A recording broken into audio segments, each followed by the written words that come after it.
Buenas tardes, bienvenidos al podcast de antifragilidad en el curso de complejidad de la Escuela de Sistemas.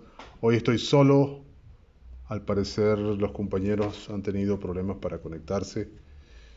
Ha habido una serie de saltos de electricidad por, supongo, razón de la lluvia y viento también esta tarde, así que quizás eso explica por qué no se hayan podido conectar.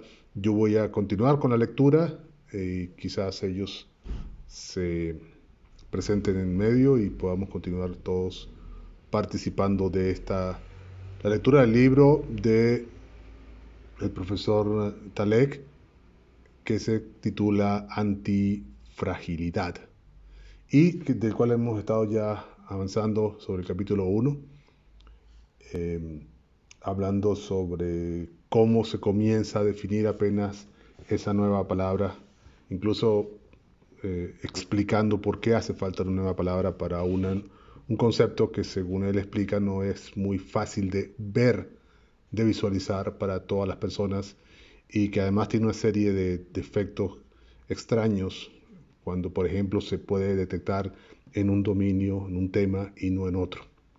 Eso estaba explicando hasta ahora al comienzo del capítulo que estamos leyendo, el capítulo 1, y tenemos la siguiente sección que se titula En la antifragilidad de las protestas, el amor y otros beneficiarios inesperados del estrés. Es un largo título en el que va a hablar de protestas, amor y otros beneficiarios del estrés, que es como él suele definir antifrágil, aquello que se beneficia de las situaciones de tensión y de angustia y estrés. Las dificultades, pues, no son toda angustia, ¿no? Pero sí, bueno. Leo,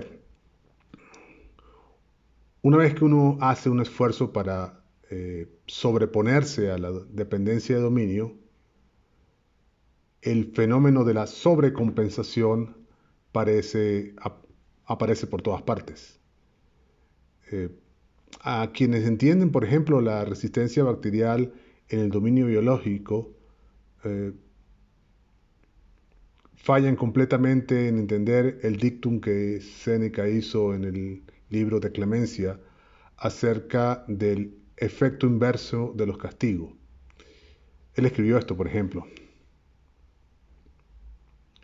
el castigo repetido, que a pesar de que logra eliminar o que pueda eliminar el odio de unos pocos, agita el odio de todos o de los muchos, habría que traducir. Uh,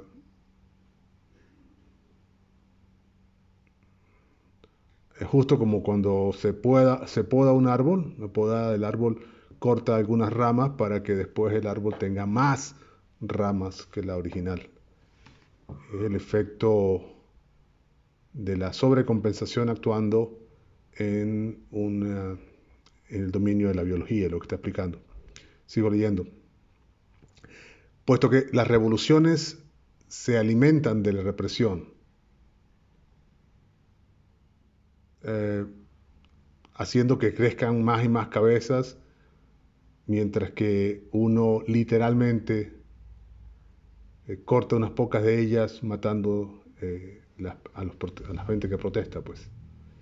Es decir, que pareciera que la revolución se alimenta de esos sacrificios que ocurren cuando se suprime la protesta por las malas.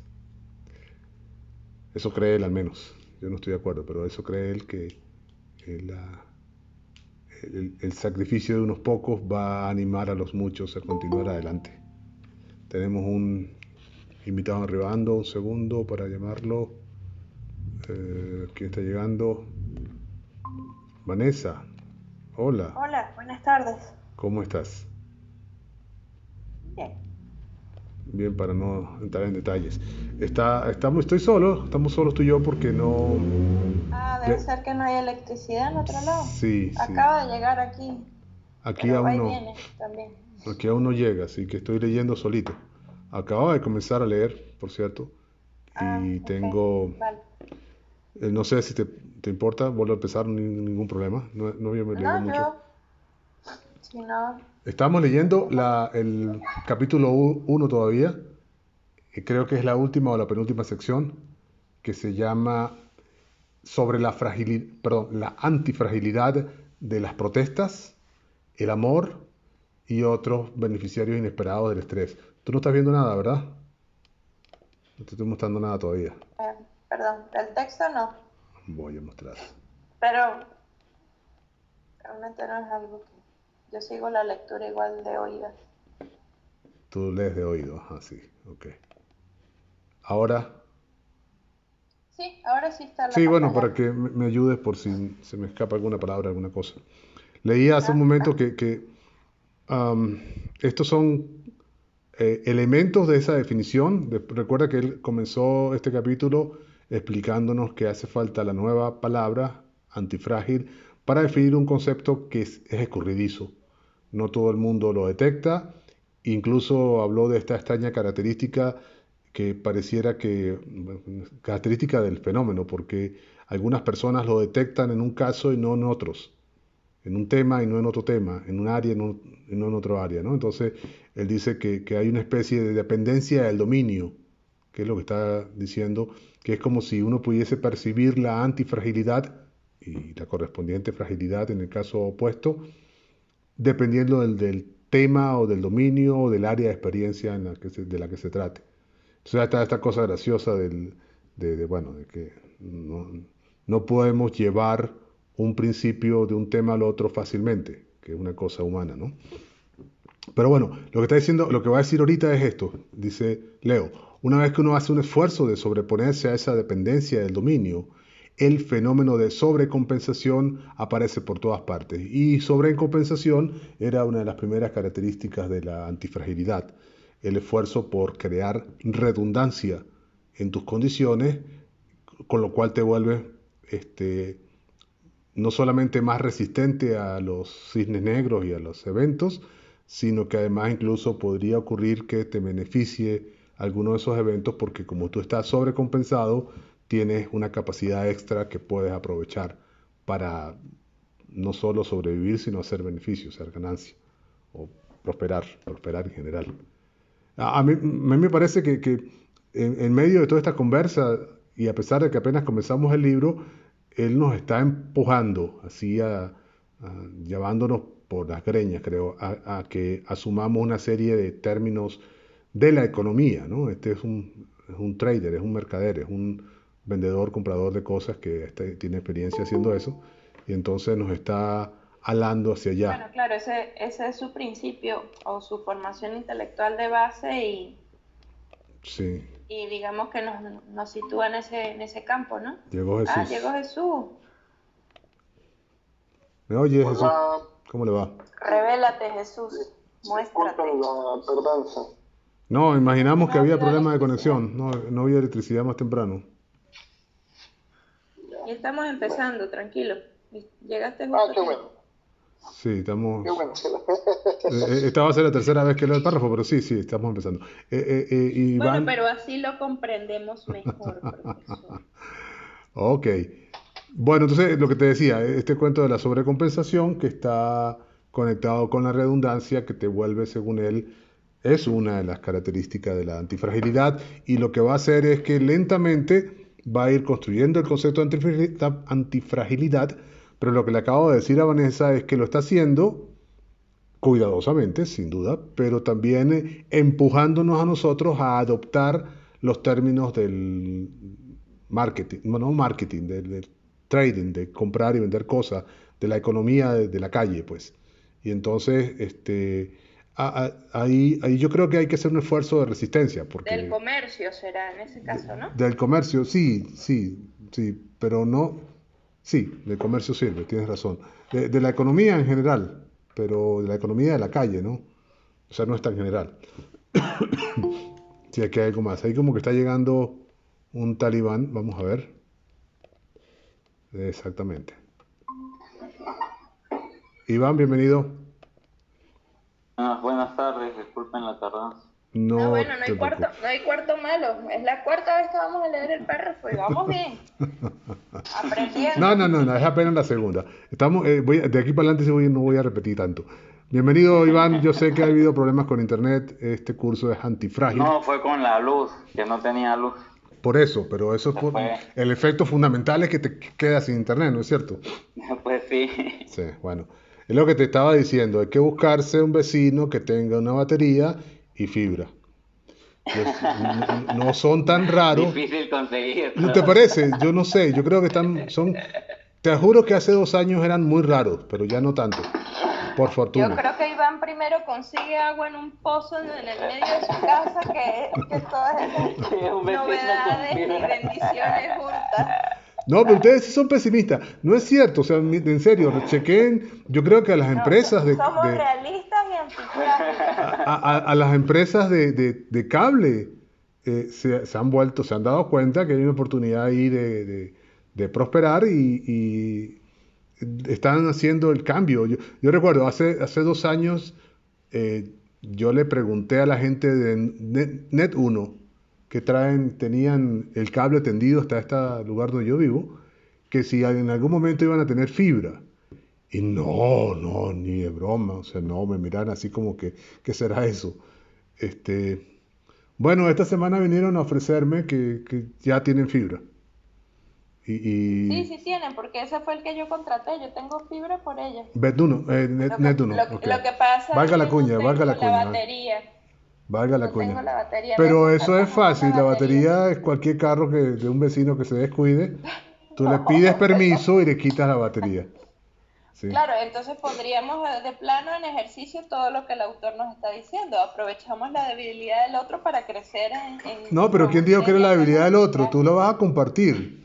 Tú le vas a decir, mira, tenemos Ah, fibra. claro, por Cuando se supuesto. va la luz con tu batería, tenemos internet. Los Muy dos. bien. Ese es todo. Pero bueno, sigo leyendo. Estoy leyendo la penúltima sección del primer capítulo en donde este señor está reuniendo los conceptos que han estado conectando con la antifragilidad, particularmente el de sobrecompensación, pero va a hablar en el capítulo de que tiene que ver la antifragilidad con las protestas, con el amor y con otras cosas que también se benefician del estrés. Así que vamos para allá. Estaba tratando de traducir ese segundo párrafo cuando Vanessa llegó y me hizo repetirlo y tampoco funcionó muy bien. Vamos a ver si funciona la tercera vez. Esos que a quienes entienden eh, sobre la resistencia bacterial en el dominio biológico, esos que entienden de resistencia bacterial en el dominio de la biología, fallan completamente en entender el dictum, la sentencia o la expresión de Séneca en este libro de Clemencia, acerca del efecto inverso del castigo. El castigo tiene un efecto inverso según él y según Séneca. Séneca escribió, el castigo repetido, a pesar de que pueda suprimir el odio de unos pocos, porque lo suprime a ellos, ¿no? Vaya el comentario. Leo, agita el odio de todos o de muchos. De la misma manera que al podar un árbol, o se poda un árbol para que luego deje crecer muchas más ramas. O sea, la poda es un estímulo para, perdón, el crecimiento del arbolito. De la misma manera, cuando se castiga muchas veces, se está creando un odio mayor. No sé, no le doy mucha razón a Séneca, pero bueno, ahí hay unas cosas que uno puede observar.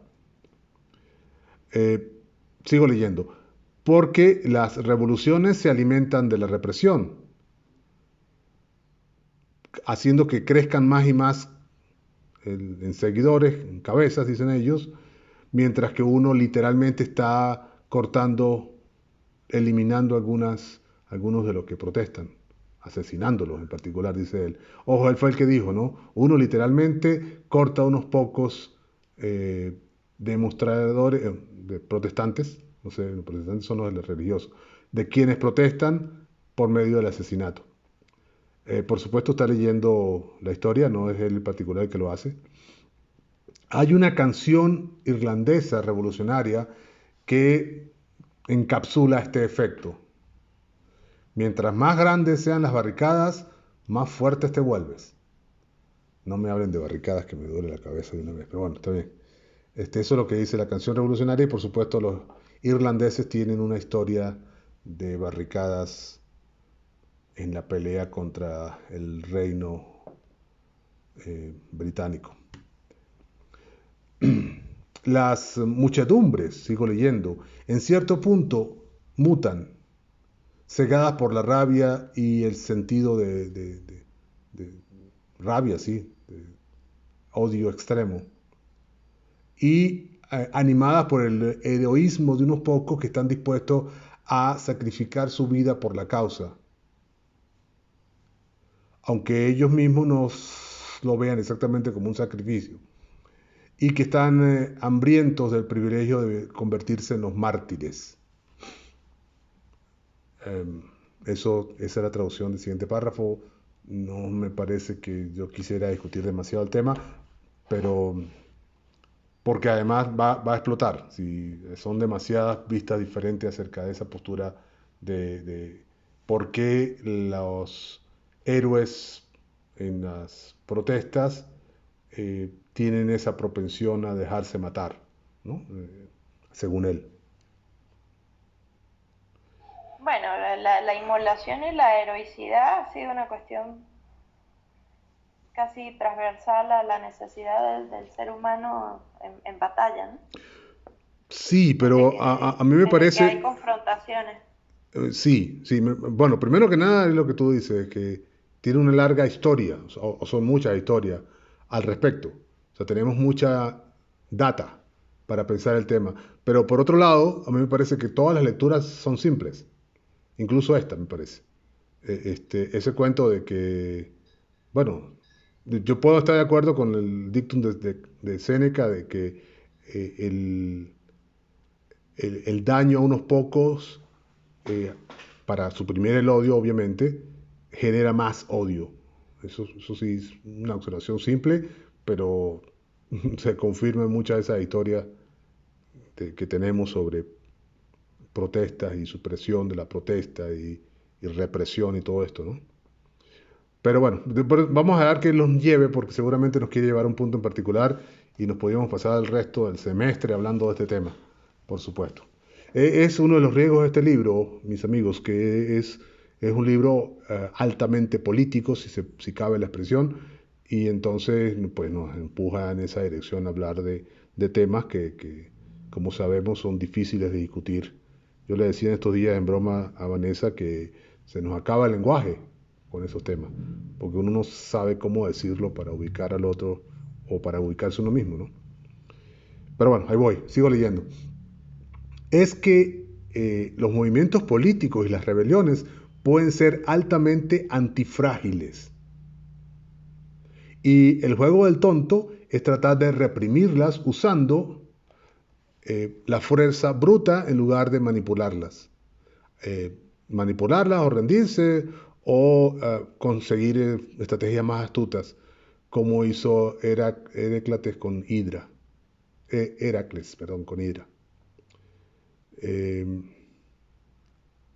Heracles. Heracles, gracias, Vanessa. Heracles con Hidra, que la hizo. eh, ¿Cómo fue que la mató? Ya se me fue el detalle particular. Ya lo Creo que la consigo. hizo verse en un espejo, ¿no fue? Pero esa es, sí, No, esa es la que se volvió piedra. exacto, porque tenía la combinación de la cabeza de Hidra y la mirada que convertía en piedra. Pero Ujú. esa no es esa Hidra, creo, esta es otra. Pero bueno, ya averiguaremos. Si la antifragilidad es lo que despierta y hace sobrereaccionar y sobrecompensa los estresores y el daño, entonces una de las cosas más antifrágiles que usted va a encontrar fuera de la vida económica, eh, es una cierta forma de eh, amor refractario, refractory love o odio refractario. Uno que parece sobrereaccionar y sobrecompensar por los impedimentos tales como la distancia, las incompatibilidades familiares y cualquier intento consciente de matarlo. esa es la cosa más antifrágil. Creo que se lo había dicho, ¿no? Dice que cierta forma, cierta brand, cierta marca de amor refractario. Por supuesto está hablando con cuidado, está hablando de cierta forma de amor, no está diciendo de cualquier forma de amor, pero es una que aguanta cualquier cosa que le pase en contra, incluso eso de la distancia o la incompatibilidad o lo que sea. Sigo leyendo. La literatura está llena con personajes atrapados en una forma de pasión antifrágil, aparentemente en contra de su voluntad. La larga novela de Proust, perdón, en francés, La Recherche.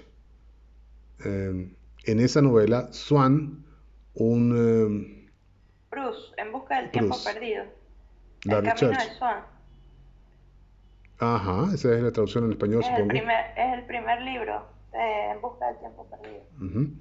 Él es un vendedor de arte judío, socialmente sofisticado, que se enamora de Odette.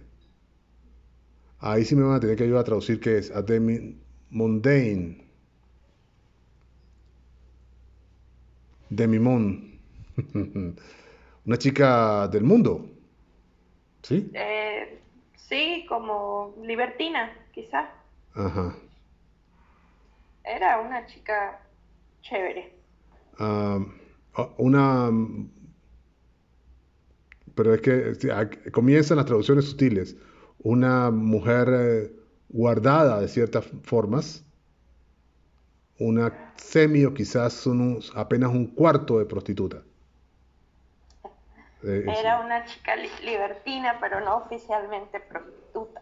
Exacto. O sea, está tratando de trazar ahí una sutileza en su Ujú. caracterización. Dice que ella guardaba las formas, pero tenía sus antojos o algo así. Era una niña bien por fuera, pero le gustaba divertirse. Ok. Según lo que recuerdo de la lectura del Camino de Swan hace muchos Plus. milenios. Me alegra que puedas decirlo tú misma, Vanessa. Gracias porque cualquier cosa que nosotros hubiésemos comentado habría sido considerado racista en su contra. O si no, sexista, cuando menos machista. Pero bueno, Ahora, eh, las cosas por su nombre también, ¿no? claro, pero aquí es muy difícil ponerle nombre. Ese es justamente el punto. ¿Qué era Claro, pero es que exactamente él ella, está no? haciendo casi una traducción del libro de Proust que probablemente por la época no iba a decirlo directamente como es. Claro, pero esto quizás uno cuarto de prostituta, me suena water prostitute, no sé. Mm, Suena un poco raro. bueno, Eh, Ella lo trata mal, es el punto. O sea, Odette se fregó en Swan. Su conducta elusiva anima su obsesión, causándole que se siente, se reduzca a sí mismo, supongo, que se humille por el regalo de un poquito más de tiempo con ella. Eh, Él exhibe este apego exceso, la sigue en sus citas con otros hombres, ocultándose sin vergüenza en las escaleras, lo cual por supuesto hace que ella lo trate todavía con más desprecio. Supuestamente la historia era una ficción de Proust, del propio enredo que tenía Proust con su conductor masculino. O sea, era una novela para ocultar varias cosas, pero aparentemente tiene elementos de biografía o biográfico. Esa es una primera cosa en donde están mostrando que esa conducta, ese apego es antifrágil, porque aguanta todo, incluso el desprecio del otro lado. Así que ojo, por si acaso ustedes habían comenzado a entusiasmarse demasiado con la noción de antifrágil, noten que puede haber unos efectos un poco exagerados y dañinos incluso para el mismo ser que tiene la propiedad, o que tiene la capacidad, o que aprovecha la capacidad. En este caso como no. una especie de ne me quitte pas, dame duro pero no me dejes.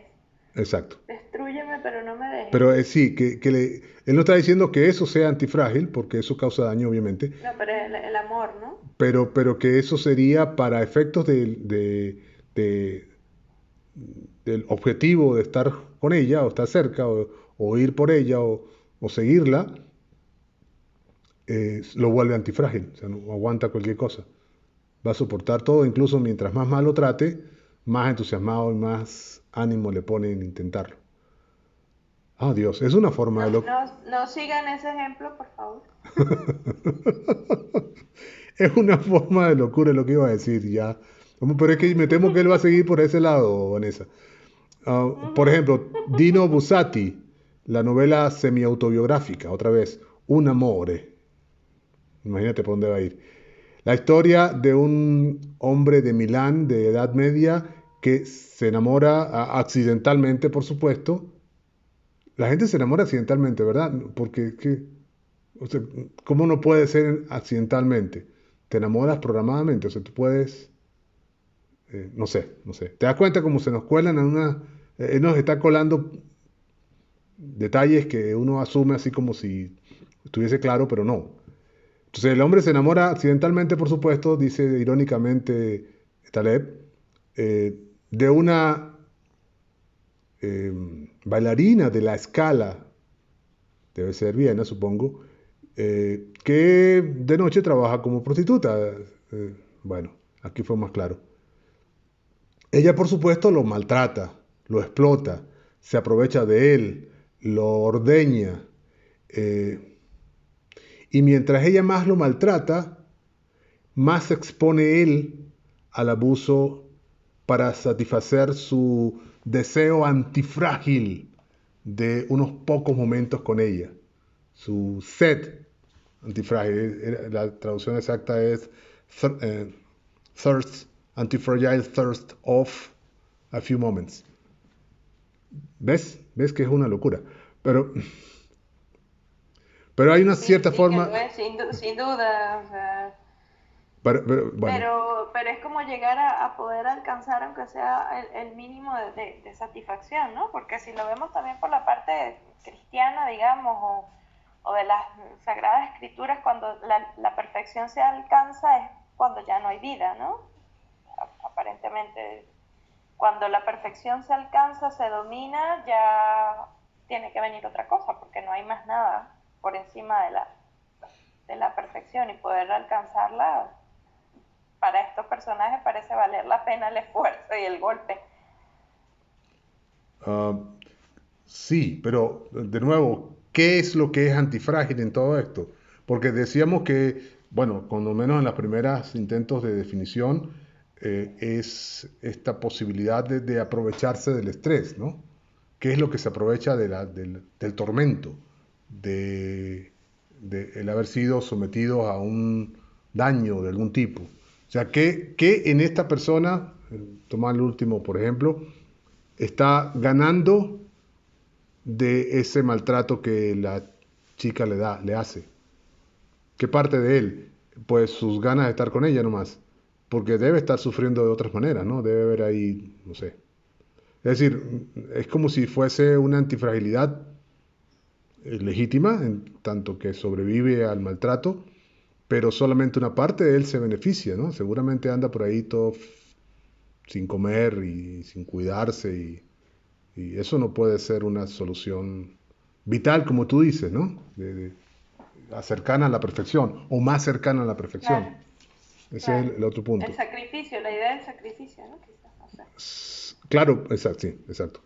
Pero de nuevo, es un punto qué vamos a hacer con el concepto de fragilidad en el que lo tengamos claro. Pues tenemos que ponerlo en un contexto, en un alcance y que beneficie a un todo, no a una parte solamente.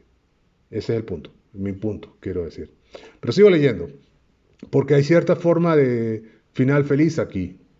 De su biografía, Buzzati terminó casándose a los 60 eh, con una con una almerina de 25 años que había sido bailarina, aparentemente el mismo personaje de la historia. Cuando él murió, poco después de eso, ella se convirtió en cuidadora de su legado literario. O sea que el hombre le fue bien. Cuando menos disfrutó Por otra eso. manera del amor, ¿no? O sea, fue Bueno, una- alcanzó su perfección en algún momento, pero fíjate, murió poco tiempo después, porque no puede ser eterno el estado de éxtasis. Bueno, pero tampoco tiene que ser tan poquito. O sea, ya va. Poco tiempo Ah, después. bueno, pero Ya va, o sea. Ya va, yo no. Vamos vamos a modular esta bueno, lo podemos antifragilidad. dosificar Yo también. no se No, vayan a no pasa llevar. nada. Recuerda que estamos con estos dos jóvenes que están aprendiendo del tema, van a salir aquí con algunos resúmenes seguramente, y uno de esos es decir, no, vamos a ser antifrágiles, pero va a ser por 2 meses. No puede ser, ¿no? Ok. Entonces, sí, sí, Bueno, no. pero por 2 meses o por 2 segundos ya vemos Depende de que le cuáles dos puede meses y cuáles dos llegar segundos al sean. Sí, sí, punto. claro. Sí. Bueno, Sigo leyendo. ya mejor no interrumpo. No. Usted no se calle. Interrumpa cuando quiera, por favor. Incluso cuando autores como Lucrecios, el mismo de las que escribió sobre las montañas altas en este capítulo anterior, se quejan acerca de la dependencia, del aprisionamiento y la alienación que produce el amor, tratándolo como si fuese una enfermedad prevenible, eh, terminan mintiéndonos a nosotros y a ellos mismos. Quizás es una leyenda, pero Lucrecio, que era el sacerdote del antirromance, podría haber estado involucrado en una eh, infatuación. ¿Se puede traducir, Vanessa? No, infatuo. Pero no existe, solo infatuo existe como palabra. En inglés, infatuation es ese apego, ese, eh, esa impresión profunda que alguien causa en uno y que lo enamora profundamente, pero uno sabe que solamente la pinta lo que le está atrayendo. ¿Sí? Una especie de atracción sexual normalmente, pero superficial. Eso es infatuation. Y entonces esta es incontrolable Una porque especie de obsesión, quizás. obsesión pasionales. Sí, señora, obsesión puede ser. Pero no es cualquier obsesión, es obsesión de Fatal. fatal, pero sexual también, ¿no? Normalmente. Y entonces aquí dicen que eso es antifrágil. Y el propio Lucrecio, que se volvió en el defensor del antirromance, bueno, en el predicador del antirromance, termina siendo, pareciera que tuvo su propio origen. Como el amor tormentoso, sigue diciendo el Señor en el libro. Algunos pensamientos son antifrágiles, que usted los alimenta mientras trata de quitárselos de encima, convirtiéndolos en obsesiones. Ese es el amor tormentoso, no que ninguno de nosotros lo llama servido, por supuesto, pero tiene que ver con esto de que mientras más uno lo piensa, peor se pone. Pregunto, Pregunte. con relación a esto, ¿será por la necesidad, en la obsesión, bueno, más allá de la patología y todas estas cosas que puede haber allí, por la necesidad y por la esperanza, supongo, no sé, de que en algún momento realmente se genere el cambio en el otro y pueda yo lograr transformar o ver en el otro lo que aspiro, lo que quiero? Por eso será que se hace antifrágil, porque de algún modo la esperanza está presente en el medio o en el marco de la obsesión. Yo, Pregunto, no sé. yo creo que va un poco más allá en el caso del amor, porque uno no está pensando solamente en que algún día estemos juntos y seamos felices, sino que, sobre todo cuando hay esta clase de apego a una persona que... Por eso lo digo desde la obsesión, ¿no? Porque Sí, pero fíjate que uno de los problemas es que uno se satisface con el bienestar del otro. Y entonces se vuelve dañino porque se olvidan de la primera persona, ¿no? A pesar, el amor es tormentoso porque le causa tormento a un lado, pero no al otro.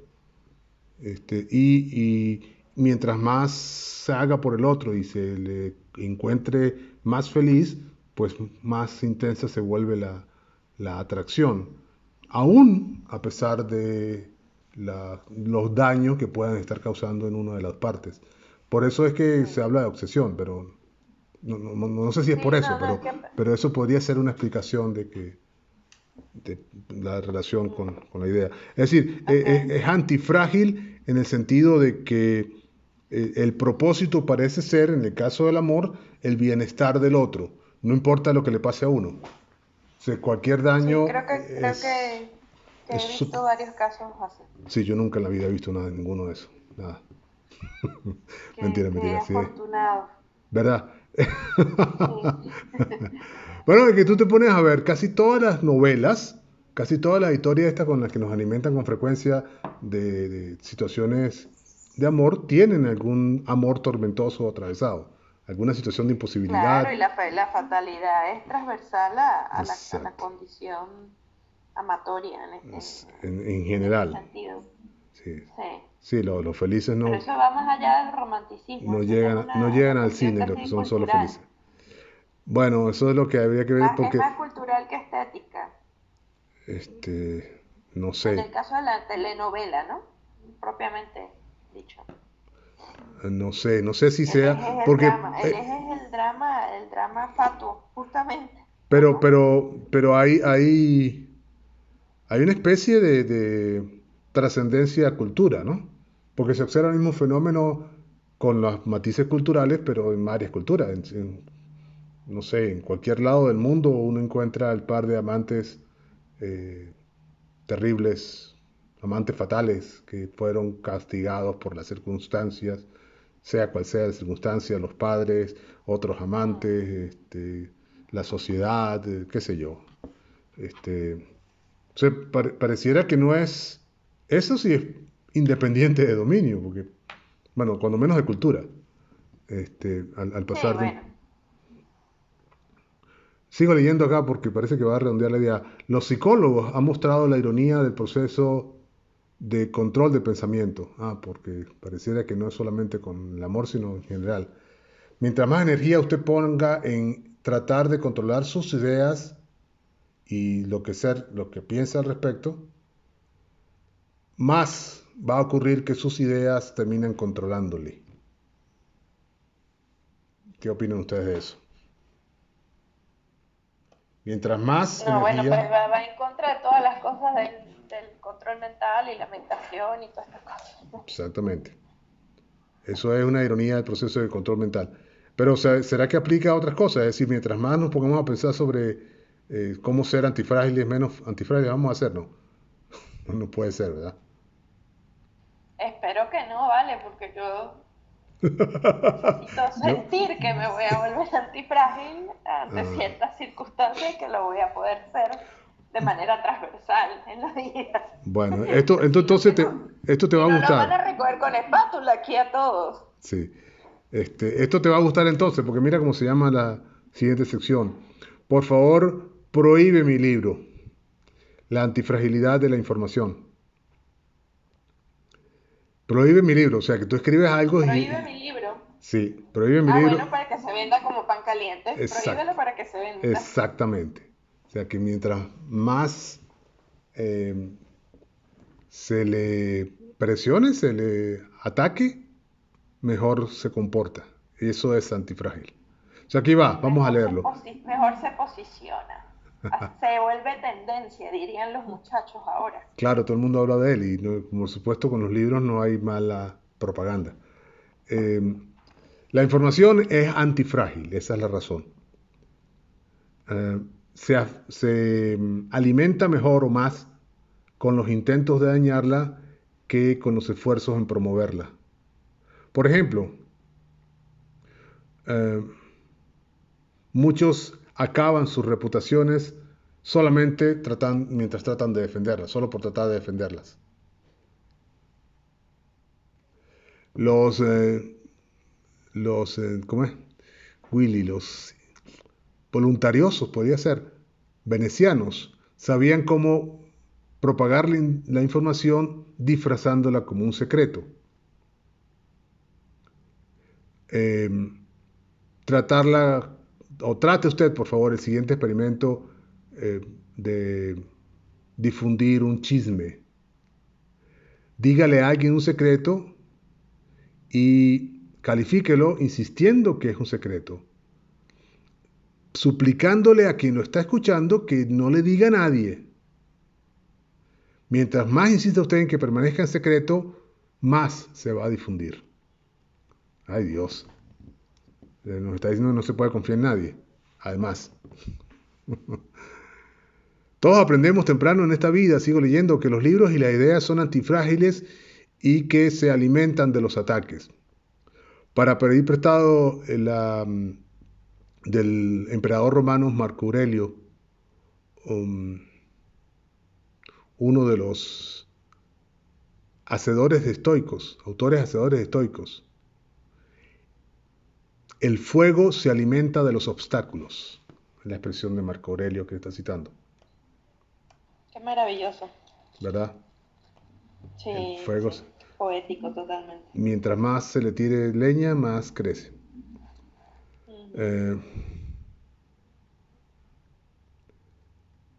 Hay cierta atracción en los libros prohibidos. Es su antifragilidad en las interdicciones. El primer libro que leí durante mi infancia era de Graham Greene, El poder y la gloria, y lo fue seleccionado por ninguna otra razón que porque había sido puesto en el índice, es decir, prohibido, del Vaticano. El Vaticano tiene un índice de libros prohibidos, por si acaso no sabía.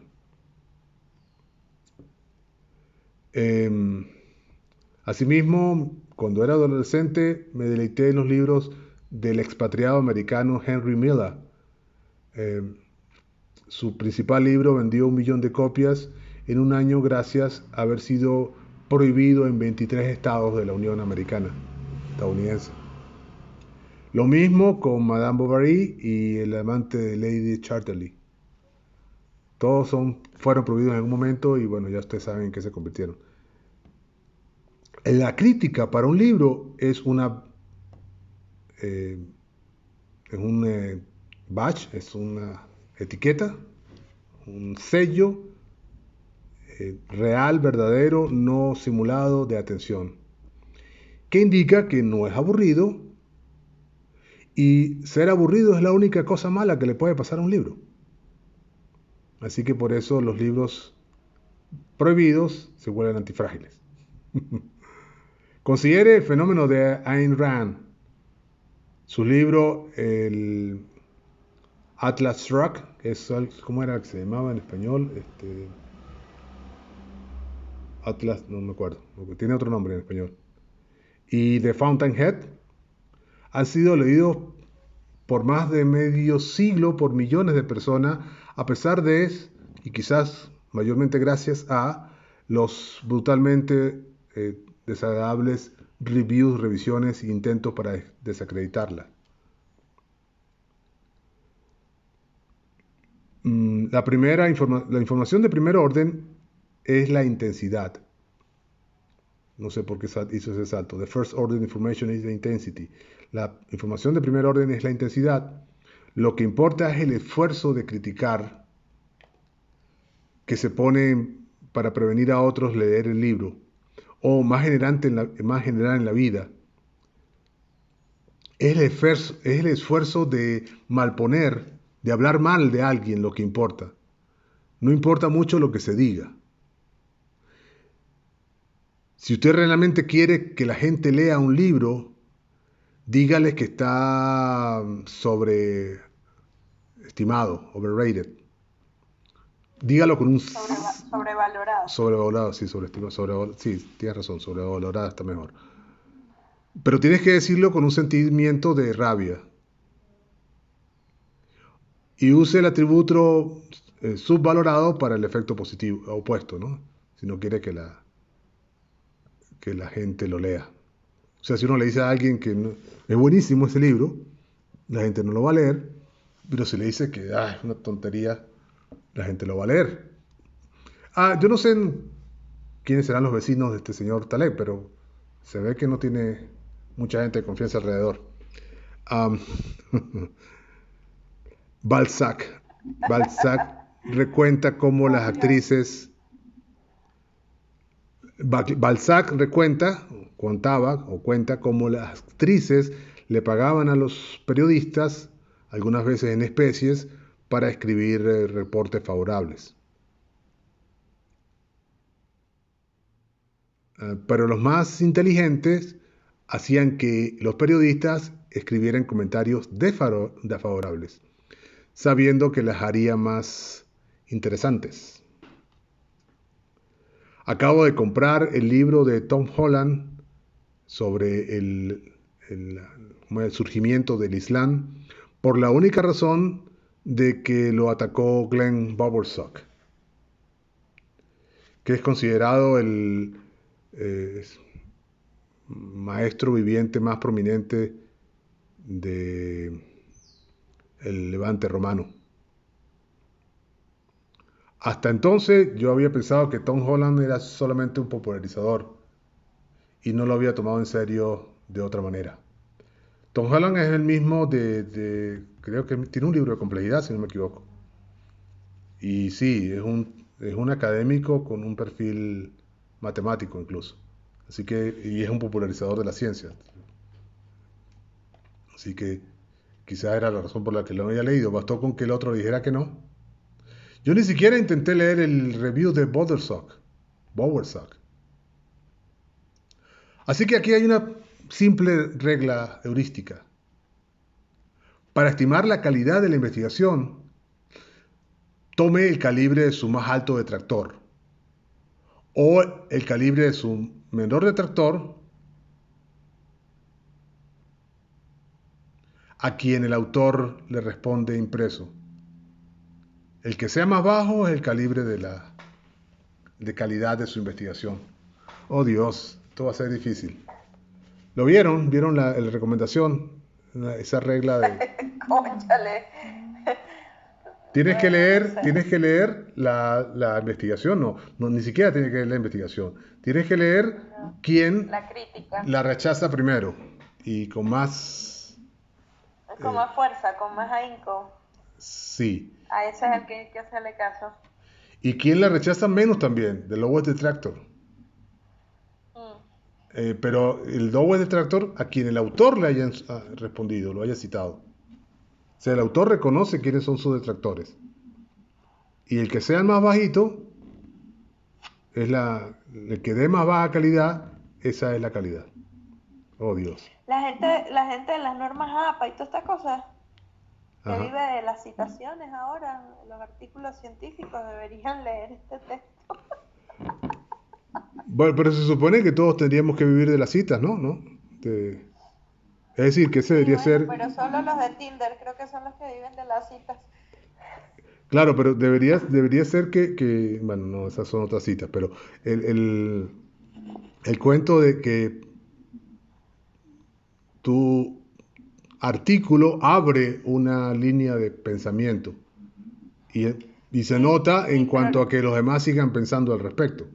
Entonces, Por toda supuesto, cita a favor o en contra es favorable. ese es el sentido, pero por ejemplo, que en un trabajo académico de, no sé, en un artículo de 15 páginas o en un reporte o memoria de grado exijan que debe haber mínimo 100 referencias y que de esas 100 referencias una cierta cantidad tiene que ser de tales o cuales autores que son los de tu departamento. Ah, no, sí. Ya ese es otro de esas maniobras academicistas ridículas. Tienes razón, eso tienes razón. Seguramente Taleb vomitaría si le echas ese cuento. Sigo leyendo. ¿Sigo leyendo? No, paro aquí para parar la...